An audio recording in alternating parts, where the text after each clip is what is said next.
So hello everyone, it's me again, Kuya Daniel, and maisingit ko lang, by the way, I am working at the Mitsubishi Valenzuela under Mitsubishi Motors Philippines, and let's go to our topic. Kung ikaw ay supporters na Duterte, sa ngayon, ano yung dapat natin gawin? Okay? Yes, of course, number one, we show support to him, at pakita natin na tayo ay naninindigan na tama yung ginawa niya dati with regards to war on drugs. Okay? Number two na pwede natin gawin is walang iba kundi mag-pray na yung due process sa kanya sa The Hague, Netherlands, sa International Criminal Court ay manaig yung tama. Okay? Ayun, kung tama yung judge sa paghatol sa kanya, wala tayong magagawa. Tama yun. Or they are appointed by God. Diba? Ngayon, pag-pray natin yung kaso niya. Pangatlo, pag-pray natin yung kalusugan niya na manatili siyang malakas. Kasi tatandaan nyo, ang taong akusado at nakakulong ay dumaranas ng stress yan. Despite sabihin natin malakas na tao ka, mai-stress ka at mai-stress na mai-stress habang nakakulong ka at habang pinagdadaanan mo yung kasong yan. So kahit ako, ilagay mo sa kulungan na dito pa sa Pilipinas, talagang may stress ka. Kahit sabihin natin, hindi ikaw yung gumawa ng mali. So talagang pipilitin mo na makapagpiyansa ka. Kaya nga lang, paano kung walang piyansa yung kaso mo? Na napagbintangan ka lang. Okay? So, we show support to him. Pag-pray natin na maging maayos yung judgment sa kanya. Pag-pray natin na lumakas ng kanyang kalusugan.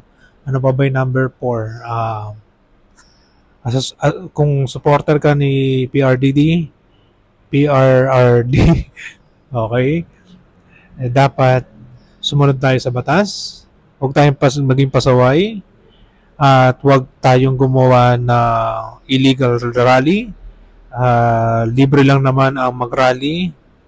So, huwag tayong gumawa ng dahas. Kasi ang paggawa ng dahas ay kailanman hindi naging tama. And ano pa nga ba? I think ito pa medyo magastos ang trial ni Duterte sa ibang bansa. Okay? Magastos yan. Lalo-lalo na kung wala tayong lawyer dito sa Pilipinas na pwede magrepresenta sa ICC kasi may iba pa raw correct me if I'm wrong meron pa daw ibang bukod sa lawyer ka dito sa Pilipinas dapat may lisensya ka pa para sa ICC. Okay? So, another cost yun para kay Duterte. At tandaan natin, yung trial na to is pwedeng tumagal ng minimum of 2 years or up to 8 years.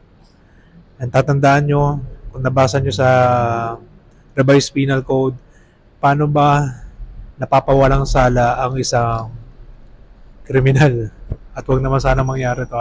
Sana makita natin yung justice na buhay pa siya. Number 1, nawawala yung criminal liability ng isang kriminal ng isang tao kapag namatay na siya. And please, let's pray for him. Okay? So again, I would like to share to you this personal details na noong 2016 election, si Miriam Defensor Santiago po ang binoto ko at hindi si Duterte. Pero syempre, since wala na si MDS, si DDS na, hindi pala, bubugbugin tayo niyan. RD na lang. Okay. Siyempre, siya yung susuportahan natin. Kasi may nakita tayong mga flaws regarding sa current administration natin. Okay?